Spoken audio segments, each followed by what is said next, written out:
Yo recuerdo participé en un evento que organiza Educa, Aprendo, con una conferencia sobre la comunicación. O sea, no se va a sustituir jamás lo que es este cara a cara. O sea, un por ciento altísimo. Dicen, algunos autores dicen que un 80% de lo que uno comunica, lo comunica con gestos, o sea, con la parte no verbal, o sea, de manera no verbal.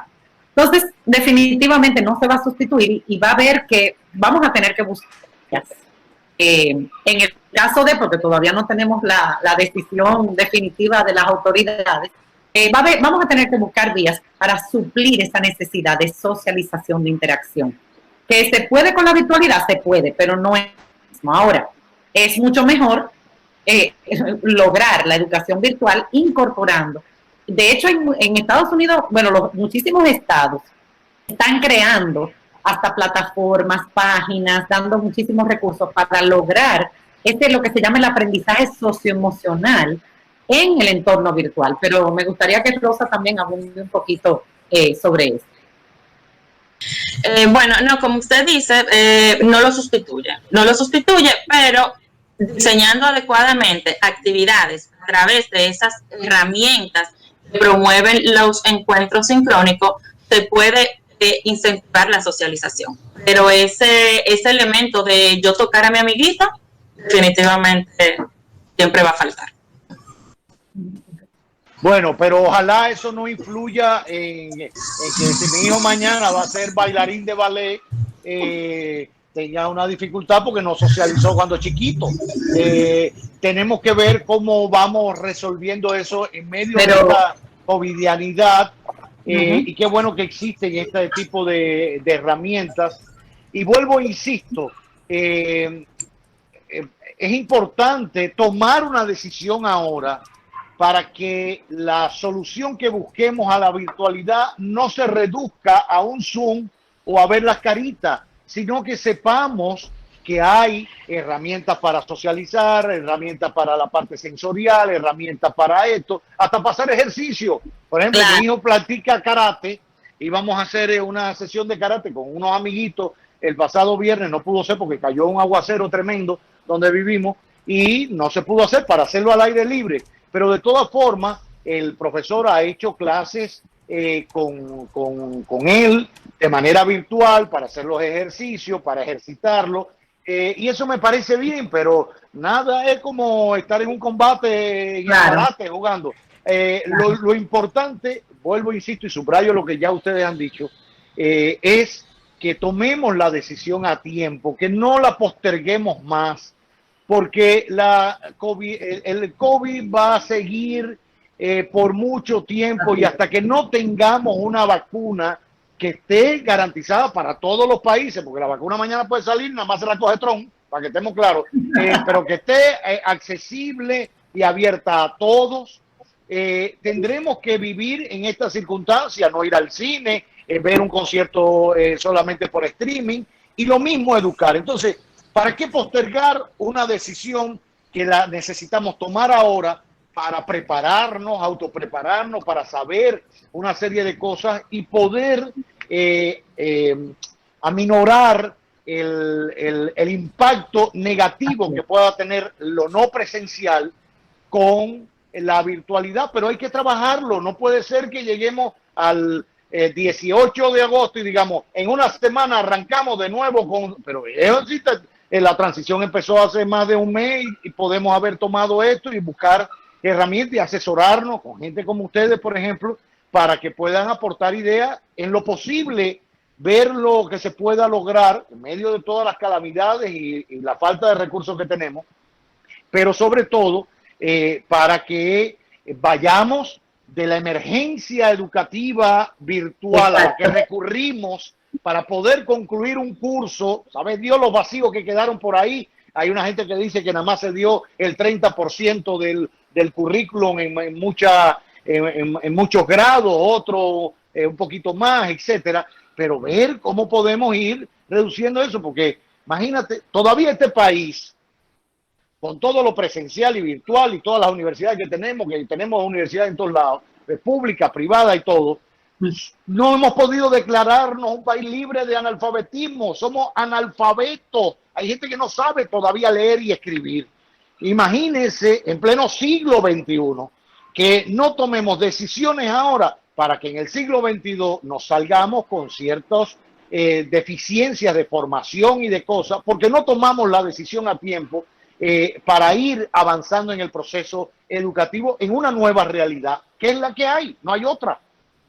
Así es. Y el apoyo socioemocional va a ser fundamental a maestros, a padres, a educadores, a estudiantes, a todos. Va a ser fundamental en este proceso.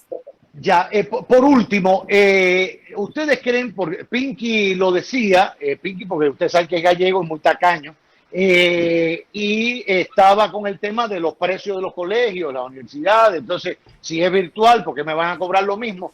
Hay una relación costo, escuela presencial, universidad presencial, costo, virtualidad, a favor o en contra. O sea, los colegios o las universidades privadas, si se van por el camino de la virtualidad, según disponga el Ministerio de Educación, ¿implicará bajar necesariamente los costos o no? Ojo, porque yo quisiera puntualizar para que no se malinterprete.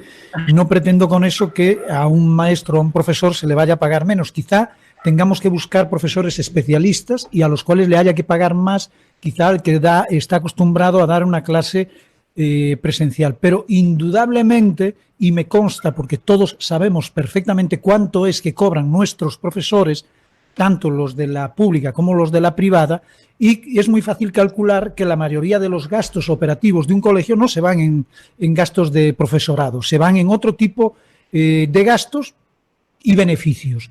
Por ende, si nuestros alumnos no van a poder disfrutar de una serie de beneficios por estar en tal o cual colegio y la agenda educativa se va a concentrar en lo que le vaya a poner en sus manos el profesor o el maestro, creo que el mejor pagado en este caso tiene que ser el maestro, y el otro dinero evidentemente nos lo tienen que descontar, porque mi hijo no va a disfrutar de qué sé yo, de tantos BTU de aire acondicionado o de X cantidad de instalaciones de básquet, de baloncesto, de piscina, de no sé qué y de no sé cuánto. Entonces, yo puedo entender que ese colegio, porque se llame de tal manera en inglés o de otra manera, o tenga un currículum o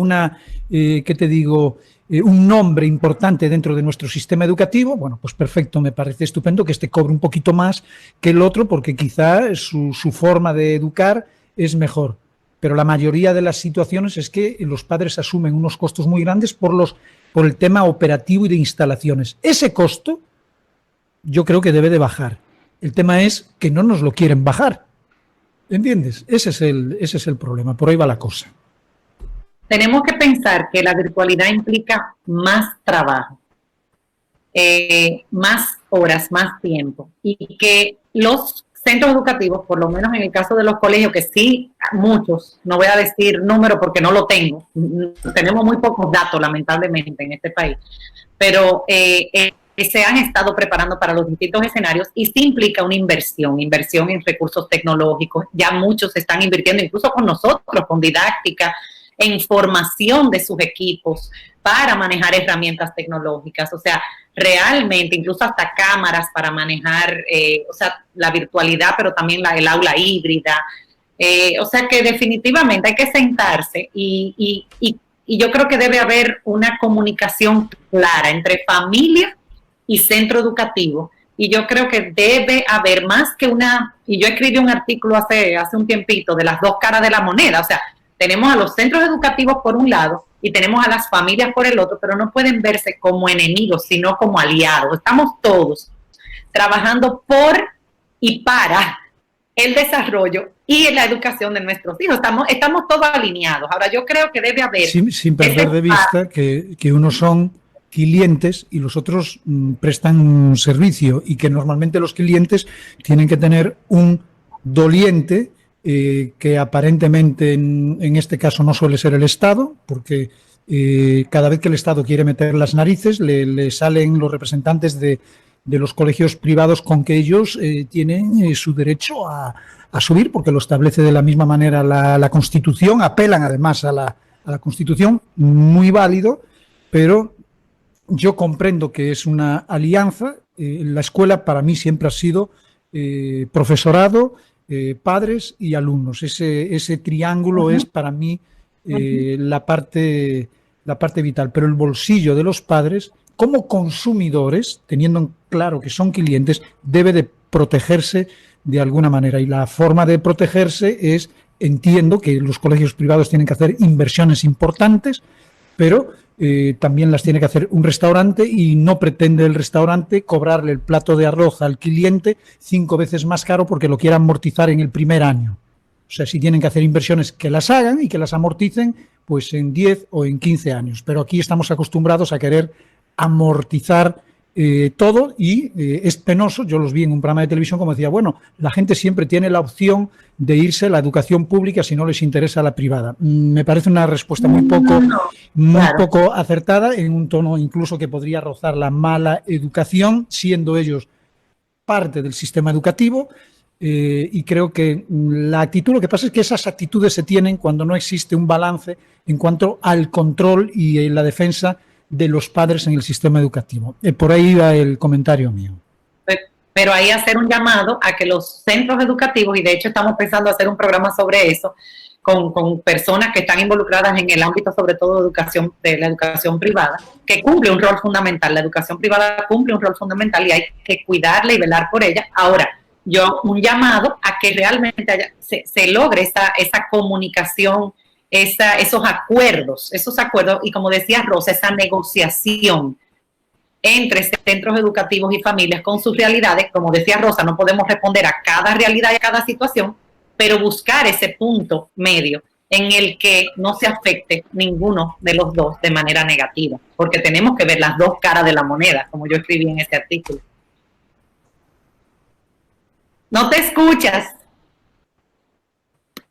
Ya, porque me lo pongo para que no haya ruido. Gracias mil, gracias profesoras queridas, gracias por todos estos argumentos, por darnos un poquito más de luz en lo que viene. El llamado está hecho a que a tiempo se tome la decisión presencial, semipresencial, virtual.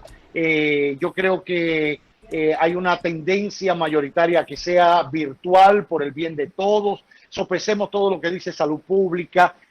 Sentemos a la mesa a maestros y a escuelas o colegios privados para negociar ese tipo de costos a mediano plazo, a largo plazo, para garantizar la formación y educación de nuestros hijos. Es el futuro, porque lo vemos ahora en el plan inmediato, el dinero y el futuro, la formación. Cuando estemos en esto, pensemos cómo arrancamos nosotros, con qué teníamos nosotros, cómo arrancamos, qué sacrificio hicieron nuestros padres, qué sacrificio hacían los diferentes gobiernos o estados por los que hemos pasado en esta diversidad que tenemos aquí en este magazine. Pensemos en todo eso para saber los errores que se cometieron con nosotros, los vacíos que hoy tenemos, para que no se repitan en nuestros hijos, y exigir a autoridades de educación para que tomen esa decisión a tiempo y podamos comenzar un curso no en emergencia,